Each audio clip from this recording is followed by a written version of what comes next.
I welcome you back to the evening session of the day's conference celebrating the life and work of Charles Hartshorne. And to introduce Charles Birch, I'll ask John Cobb to come to the podium. Thank you. Well, I'm delighted to have the opportunity to introduce Charles Birch, whom I met through the common relationship with Charles Hartshorne, so that this is an old triangular relationship that that we have had. Charles Birch is a biologist in the specific field of ecology and has published extensively in his own specific scientific field. He has also, throughout his career, been extremely interested in relating his biological understanding to the events of the day, to public affairs, and also to his religious faith. And this has been manifest in his many years of service in the World Council of Churches, in the program on church and society. I was about to forget the correct labeling of that. And I think he's given really remarkable leadership in that area. He and I had the experience of co-authoring a book, being located about 10,000 miles apart. We didn't talk to each other every day, but over a period of years, I think it worked out extremely well. It was being held up in the back. It's called Liberation of Life.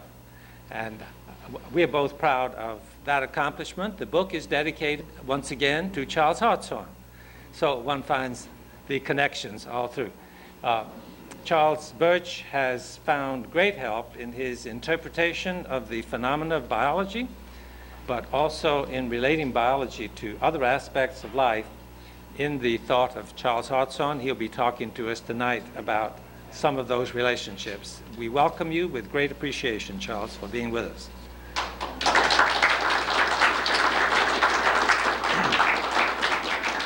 Thank you, John. When David Griffin rang me up a couple of months ago, he said, "You will be talking after dinner on what Charles Hartshorne has meant to my life and thought." So I took the instruction, thinking that we'll all be sitting around a dinner table with people drinking wine and so on. So I thought, well, this had better be a reasonably lighthearted, certainly not in the vein of the scholarly papers we were listening to this afternoon. But I did a little research about after-dinner speeches, and I came across this, that I realized that we're a little different category, but when people get up to speak after dinner, the speaker has just 27 seconds only to get people's attention.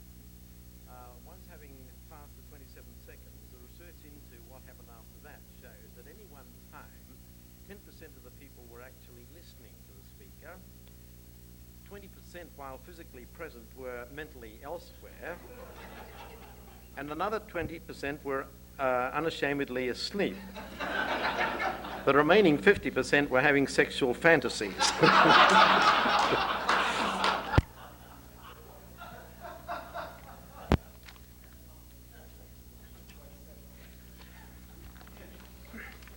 I feel very much at home being here, and it's wonderful talking with a group of people, discussing with a group of people who are all interested in the same thing. I've just come from Fort Collins, where we had 2 days in which there were hardly two people in the same field. There were biologists, there were agriculturalists, there were philosophers, and so on.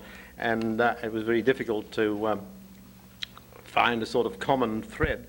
But one of the things that I enjoyed very much there was that I gave a paper, and about half a dozen people came up to me afterwards, and they were all former students of either John Cobb or Charles Hartshorne, and also friends of these two who, I should say, the Claremont School of Centre for Process Studies, really, and friends of theirs, and also people who had not actually studied under them, but who had become interested and were now teaching in process thought. One of them being Professor Joseph Pickle, that Charles Hartshorne referred to this afternoon, with that table, you remember, with about half a dozen rows across and more down, which seemed to me to ring a bell of something which is very important to me at one stage, when I first read what philosophers speak of God, and it seemed to me to reflect a development since then. Is that correct? Yes. But at the time that Philosophers Speak of God came out by Hartshorne and Rees, I found that tremendously helpful with students, especially those who had a rather distorted concept of God, which is very common in my city of Sydney, where I live. It happens to have the biggest fundamentalist Anglican diocese in the world, so you can see what we're up against. To be able to say to students, look, there are at least these various elements, half a dozen elements of which could go into any concept of God, and you only got one right. I mean, look at Hartshorne and Rees. You'll find whole categories there. And then I'd go down the list and try and indicate that there was a combination of these various characteristics which was nearer the truth than the others.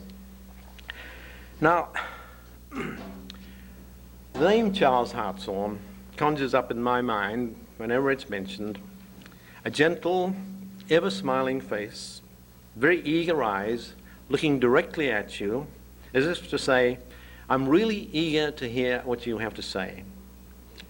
And if it is something that is important, the smile turns into one of great joy, as though some discovery is going to be made.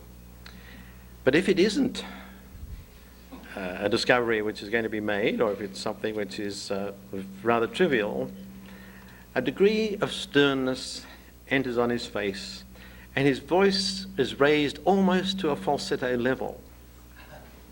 But it's always a pleading sort of appeal for a bit of logic and feeling. I don't think I've ever met anybody whose face tells me so much about his inner feelings of the subject or towards the person that he's with at the time. He's somebody who is, in my experience, in this phrase, completely present. Completely present, because it's very difficult to be, and he is that.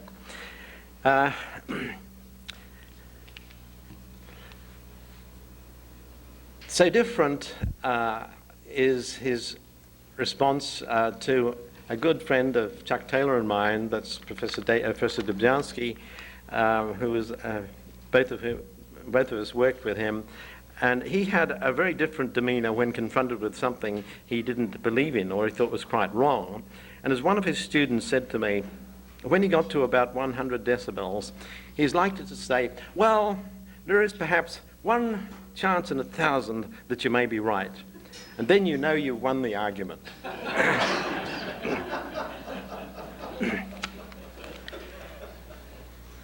I have lots of very vivid memories of of Charles and Dorothy Hartshorne, having spent many visits in their home in Chicago, and also I was on one occasion at Atlanta.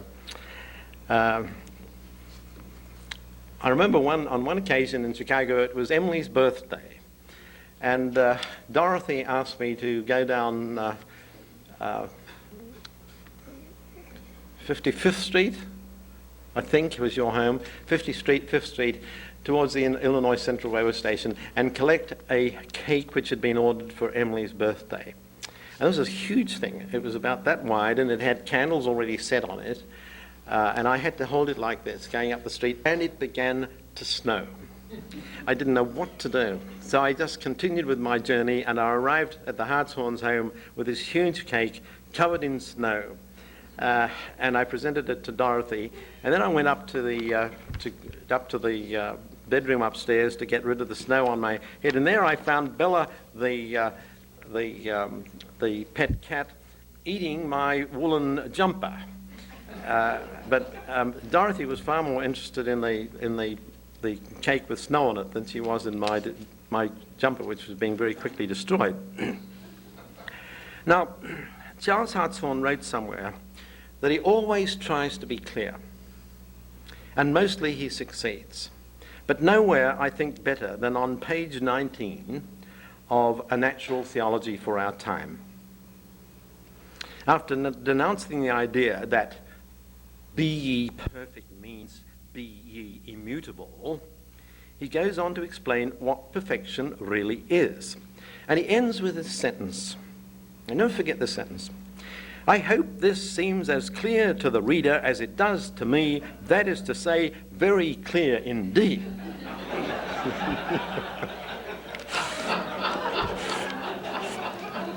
A little bit like the emphasis that he had of that diagram.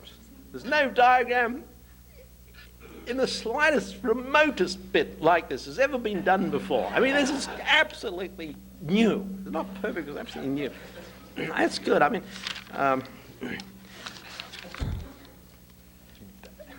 a very imaginative mind. I remember when we met, we had the meeting with process thinkers in Japan a few years ago, and we had a very good discussion. At the end of the discussion, when lots of questions were being asked, I remember Charles Hartshorne saying, here we have a research program for 1,000 years.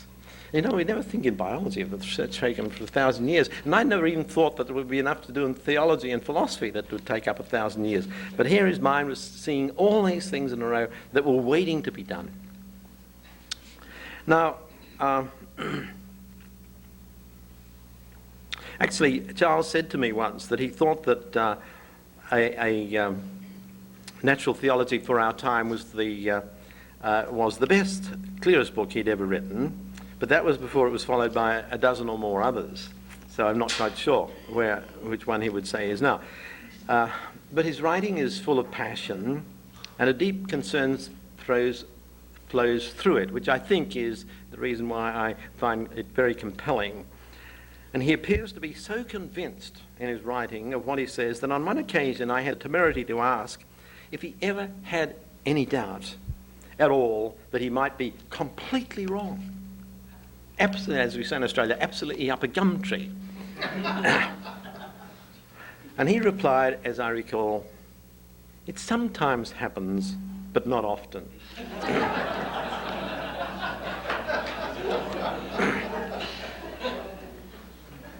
That gave me a good deal of confidence. Now, I was introduced to his work by my first teacher in biology, the zoologist Professor W.E. Agar of the University of Melbourne, who had urged me to read the book, The Philosophy and Psychology of Sensation. And Agar found here someone who had taken sensation seriously. And Agar himself wrote a book which hardly anybody except Charles and I have read, and probably John and David up the back, called An Introduction to the Theory of the Living Organism, which was a Whiteheadian interpretation of the three major problems of biology at the time, which I think are the three major problems today, namely behavior, development, and evolution. And he looked at these three big areas, which I think remain the three big areas where a philosophical point of view needs to be brought to bear, and which at the moment I don't think there are very satisfactory alternatives. Now, Agar had also written two very long articles in the Quarterly Review of Biology, which were highly technical on the subject before he actually published the book. I think even fewer people have read those. I didn't know Charles Hartshorne personally until he visited Australia as a Fulbright scholar. And in fact, I didn't know he was coming until a student of mine who was working at the Australian Museum in Sydney rang me up one day, Alan Keast, the ornithologist, who actually was present at Emily's birthday party on that famous occasion when the snow fell on her birthday cake. And he rang up to say, one day, he rang me at the university and said, "There is in the museum an authority on birdsong who also is a philosopher. Why don't we get him to talk to our discussion group on the philosophy of biology?" Every Friday night, I think it was, I met with my students to discuss philosophy of biology and other related things. And I said, "What's his name?" He said, "Charles Hartshorne." I nearly collapsed. So I rang the hotel and I asked Charles if he would be willing to come and talk to our students, in which he very kindly immediately agreed to do. But I made a terrible mistake, which I only learned about much later, years later. When Dorothy Hartshorne, when she met me many years later, and when I met her on that occasion, but when she met me much later, she said, "You are the young man who invited my husband to your group and you left me out." My reply made things much worse when I said, "But I didn't know you would be interested in philosophy." And she said, "What, Charles Hartshorne's philosophy? How could you say that?"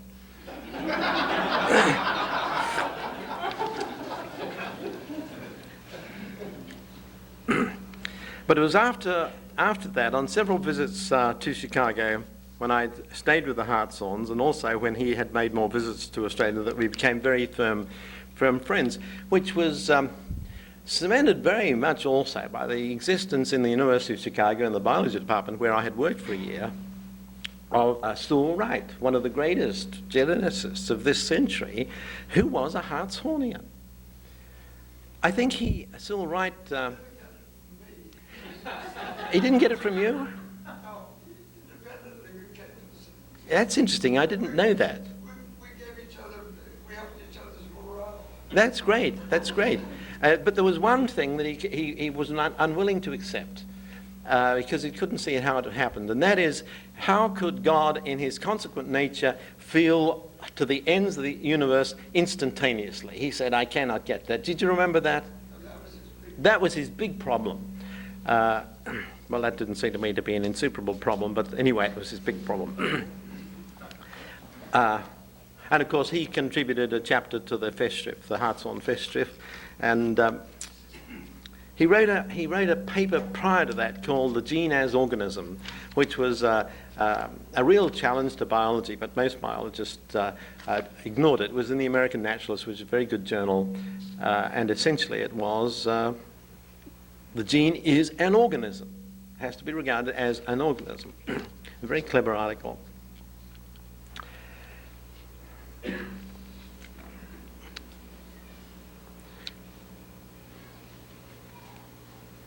When I should say this, that Charles could never understand how I could have spent a whole year in Chicago working on beetles and didn't know anything about birds. And I was working with Professor Thomas Park on flower beetles, and Park told me that he had indeed done a course in aesthetics in college, and Charles Hartshorne was the lecturer. And when I told Charles that Park had a painting of a huge nude over the fireplace in his dining room in Chicago, Charles Hartshorne said, "Did I have that effect on him?"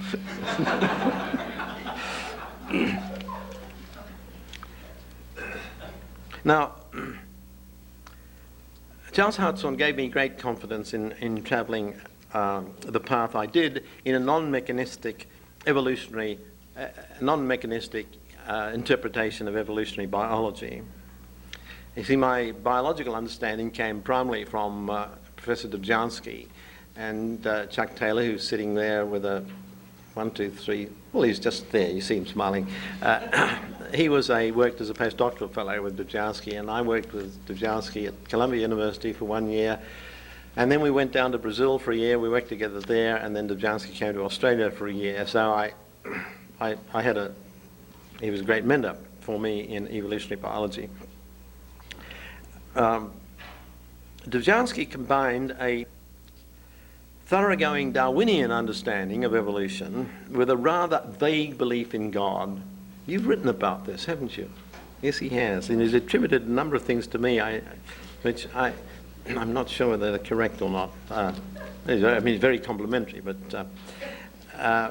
Dobzhansky thought that if you believed in God, that belief should include the main tenets of the creed, though he never said as much. He had an Orthodox background, being Russian originally, but he was very dualistic, very Cartesian.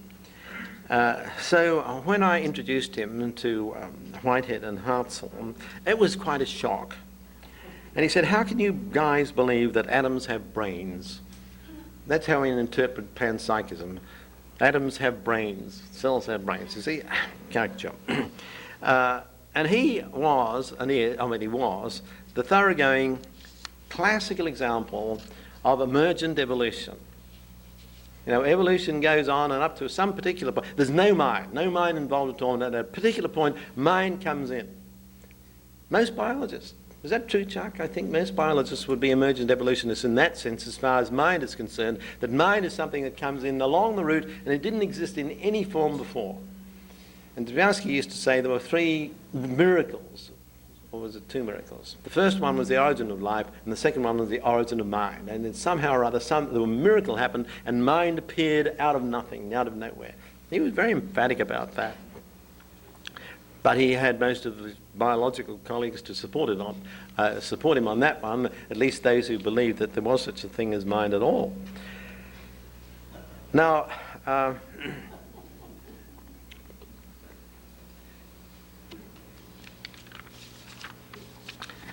but Dobzhansky was, who was also, he was one of the 3 great biologists in the neo-Darwinian theory of evolution. Sewell Wright being the other one. Who was the third one, Chuck? You have a dispute about that. Well, I think probably R.A. Fisher, I would think Sir Ronald Fisher in England. But these were the 3 giants, you know, the prima donnas, and you sort of bowed when they passed in the corridor. Though on one occasion at Columbia University, very, very shortly after I'd been there, I was having a discussion on Whitehead with one of Dobzhansky's most brilliant students, Dick Lewontin, who is professor of biology at Harvard now. I think he's one of the most brilliant biologists I've ever known. And we were having a very, very... Dick did his PhD project, I think his actual experimental work, in about 3 months. I mean, he spent most of the time discussing with people. And Dobzhansky was always interested in what was going on with his graduate students, and he walked into into my office that I had, which was near where Dick was working, and he said, "What's going on here?" And Dick Lewontin said to his supervisor, Professor Dobzhansky, "Oh, we're discussing philosophy. You wouldn't understand anything about that." Whereupon Dobzhansky backed away, but he came to me about 2 hours later and he said, "Charles, I really am interested in that. Will you come home with me tonight?" And we talked about Birch and all sorts of things.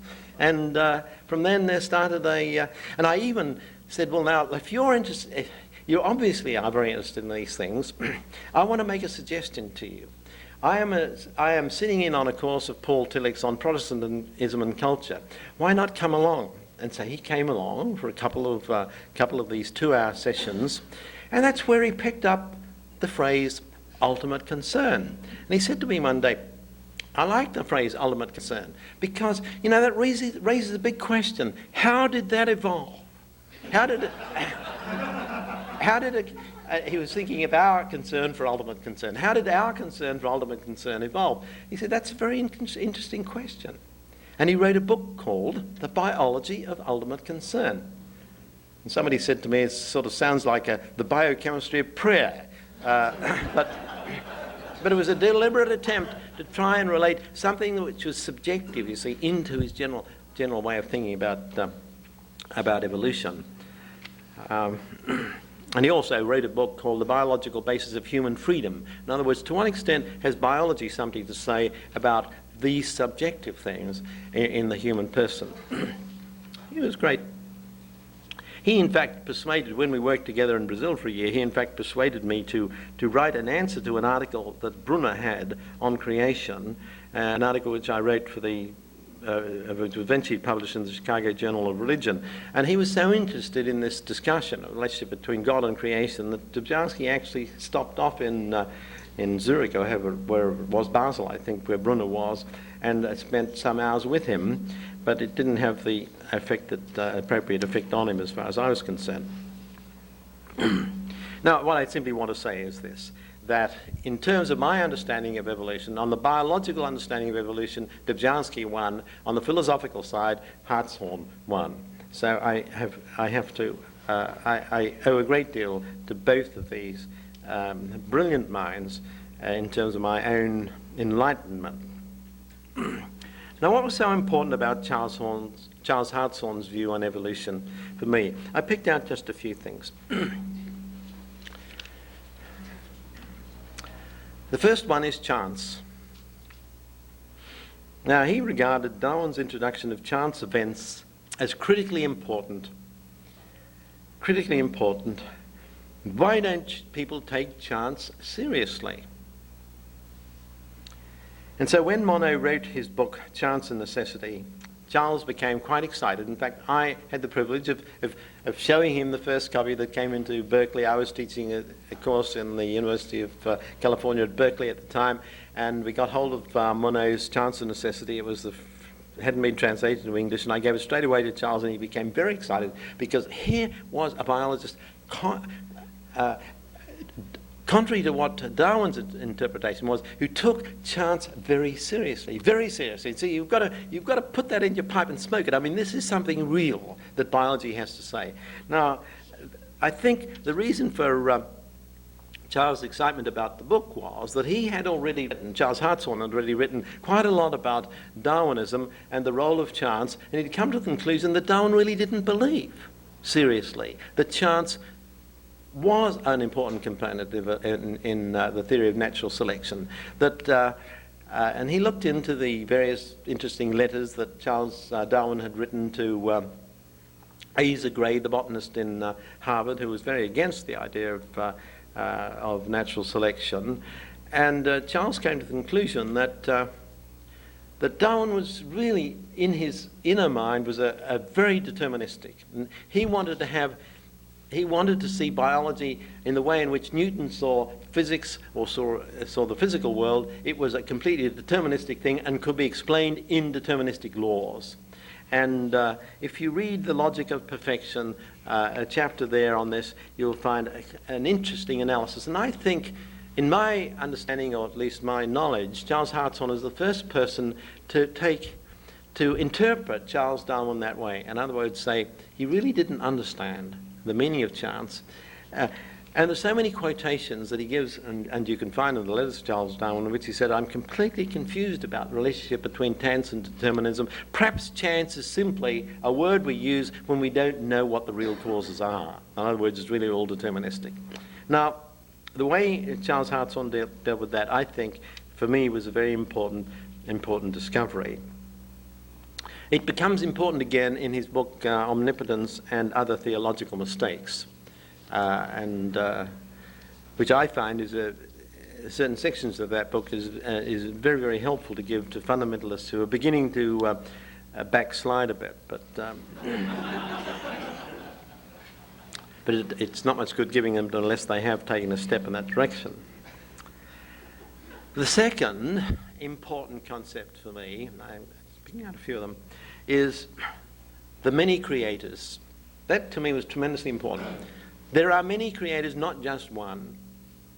The world is full of creators, from protons to people. Cells, molecules, all the way up. There is creativity there because of the notion of the individual entity having some degree of freedom, some degree of self-determination, as opposed to a completely deterministic picture of the whole process. And that immediately leads to the third point. I mean, if there are many creators, how do you have an order? Or to use the phrase that Charles Hartshorne has used, too many cooks spoil the broth. How do you have an ordered system when there are a multiplicity of creative agents? And the third point then that's important to me and is important in the argument is order through persuasion. Now, Charles Hartshorne has some very vivid images of that. And one of them that sticks in my mind was when, in fact, he was giving a lecture to students in the University of Sydney. And he used the analogy of the lecture theatre. It was a lecture theatre that had a couple of hundred students in. And he said the potentiality for disorder in this class or any other class is enormous. And I thoroughly appreciated that point because at the time we were lecturing to as many as 1,000 students, or not quite nearly 1,000 students at a time, and to walk into a class of 1,000 students and wonder, am I going to be able to control this? What's going to happen? Is a little frightening at first. So there's potentiality for enormous disorder. Well, what gives the order in the lecture theatre? It's the persuasion of the lecturer. The lecturer persuades these individual creative agents that there is something creative perhaps for them in what is going on, and they're persuaded to be ordered. I like that analogy. I use it a lot. It came from you. And he is very good at creating order by persuasion. To be contrasted, of course, with the system that some lecturers try to their peril of shooting the students who don't conform, the dictatorial system. And that comes out very well in the book on Omnipotence and Other Theological Mistakes. I find it a wonderful image of God, the persuader of the multitude of creative agents, not one of them being left alone at any moment of time in terms of their present and their future. And of course, we ourselves being creative agents, it applies to us as well. So the first point was chance. The second one is many creators. The third one is the notion of order requiring a single, persuasive, universal orderer, persuasive orderer, not an omnipotent, coercive orderer. Then the first point is the distinction, the fourth point is the distinction between the individual entities or organisms and aggregates of such entities. And that to me was made very clear, the first clearest exposition I have of that, and I think David Griffin has made very clear expositions of this since, but it was first made very clear to me in Charles Hartshorne's paper on physics and psychics in the Mind and Nature volume, which came out about 20 years ago. And if you ask, why doesn't a chair have mind? He gives 4 arguments, which I don't want to go into now, but he gives 4 very clear arguments as to how to distinguish an aggregate from an organism. And the question that Professor Taylor is interested in up here, and I think he might have made his mind up already on that one, and I could have said, you see, do computers have minds? But I said a chair because he probably agrees that a chair doesn't have a mind, but he is very much persuaded that he is going to make computers that have minds, and I think I've got to get him to read that Hartshorne chapter in Mind in Nature. That is a big issue now because of the extent to which computers are, and artificial intelligence is making such strides in terms of capacity to solve problems. So if you want to know anything about that, he's the fellow who knows a lot about it.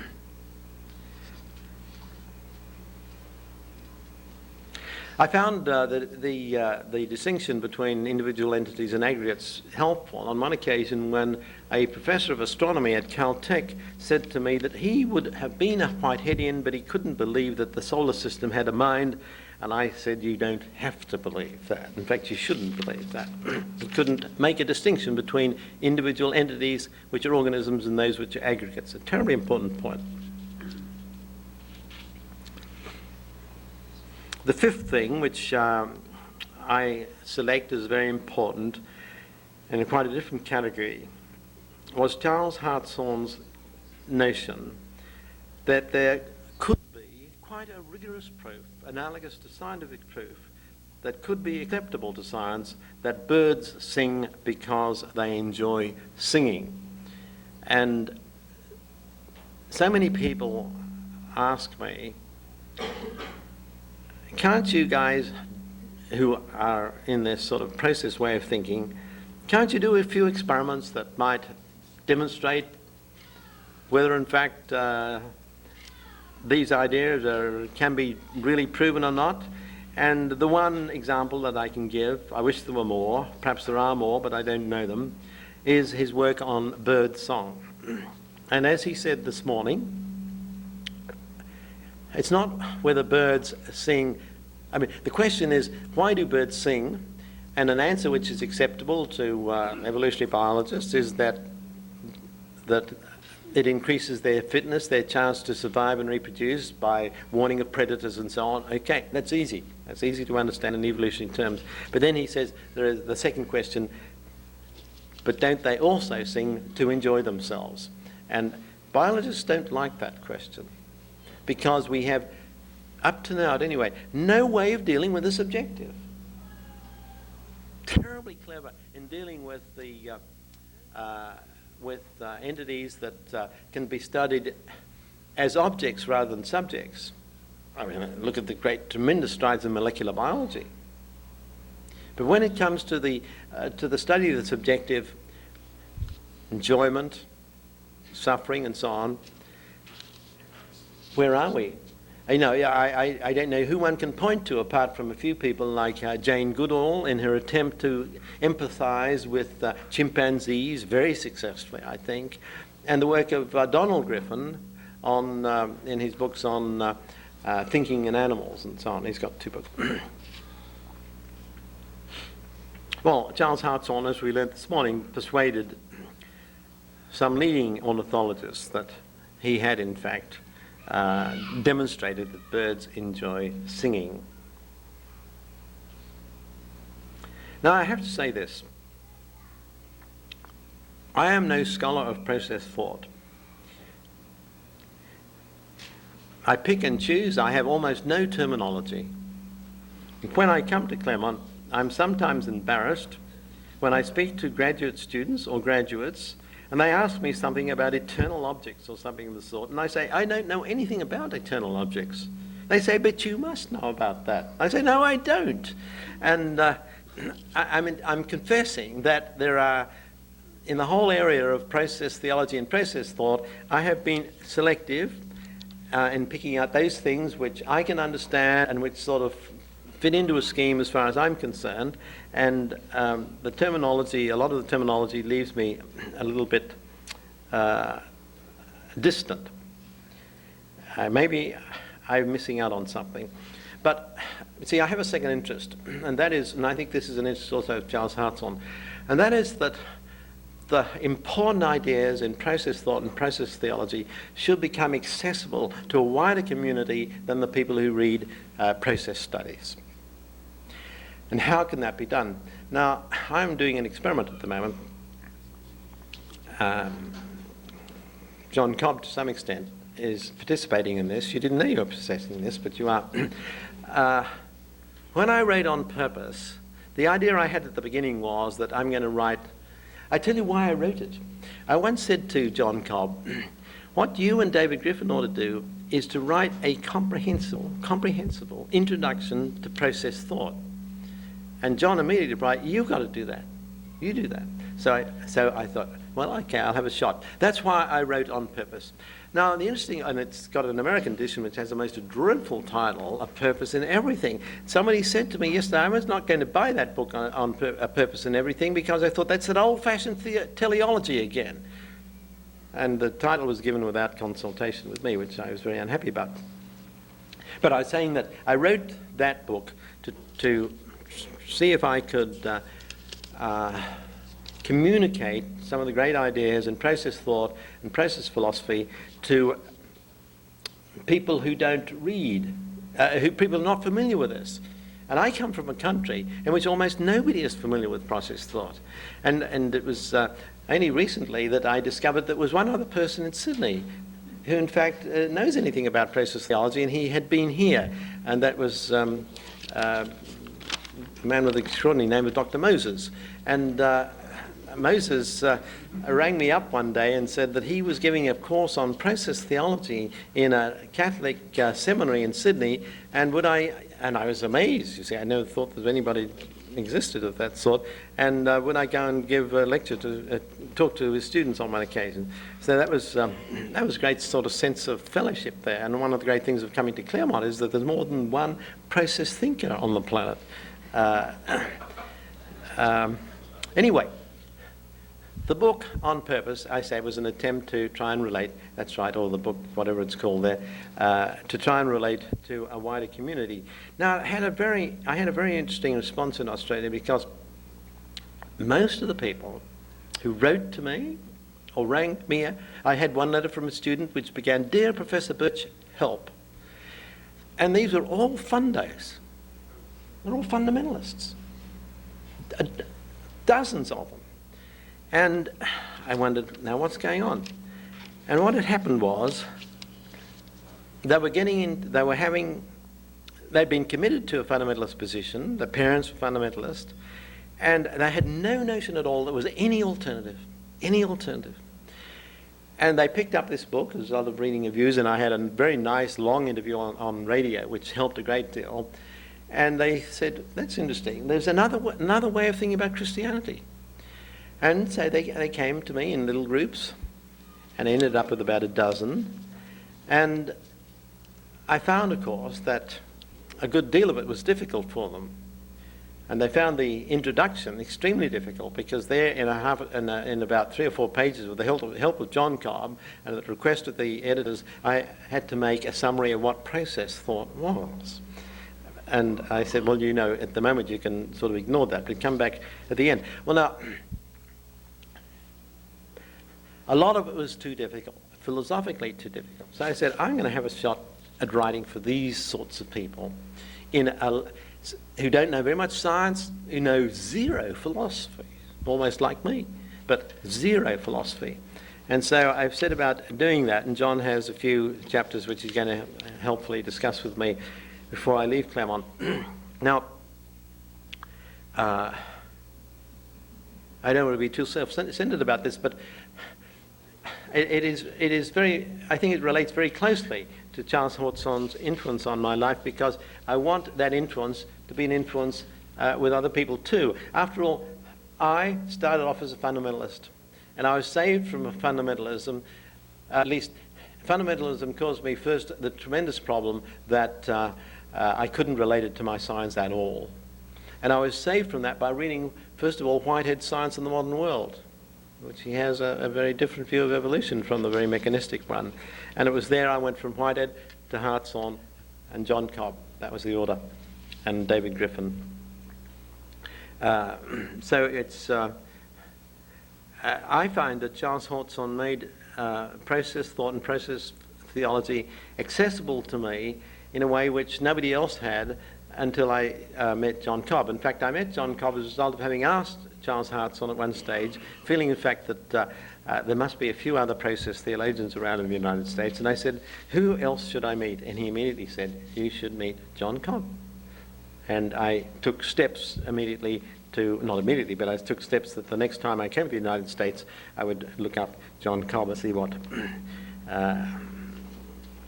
what more enlightenment I could obtain. So I hope that the influence of Charles Hartshorne on me will spread gradually through a very unenlightened community in which I live, starting off quite unexpectedly with a bunch of fundamentalists and Roman Catholics, the mainline churches not being the slightest bit interested,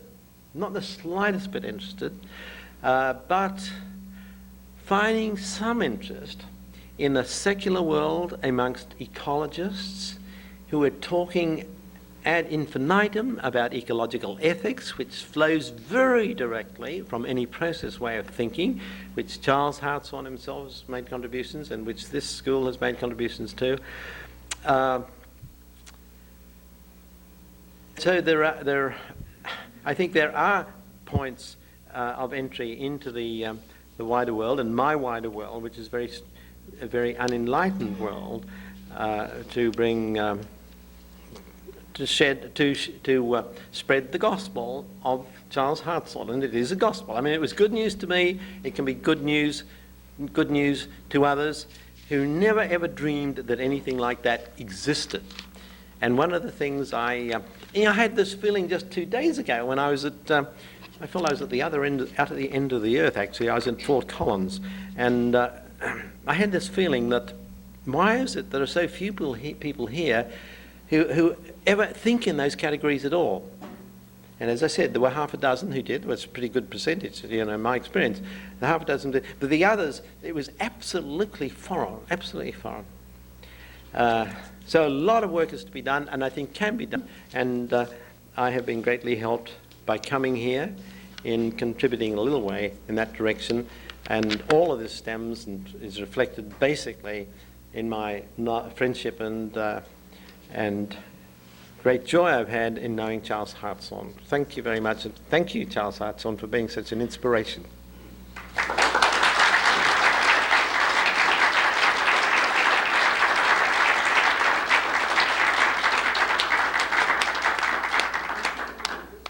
Thank you very much for a very delightful conclusion to this day. It was a fine way of honoring Charles Hartshorne. This has been the conclusion of this day, but clearly it is also the beginning of a conversation that we trust will continue tomorrow. I have written the schedule for tomorrow on the board over there.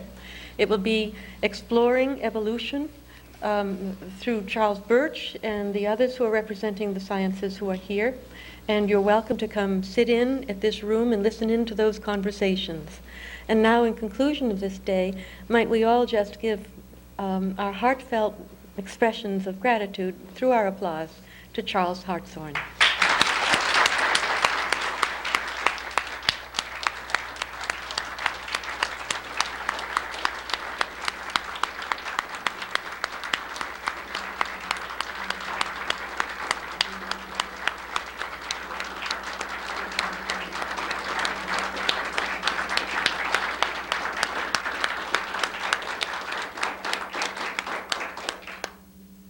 Thank you and good night.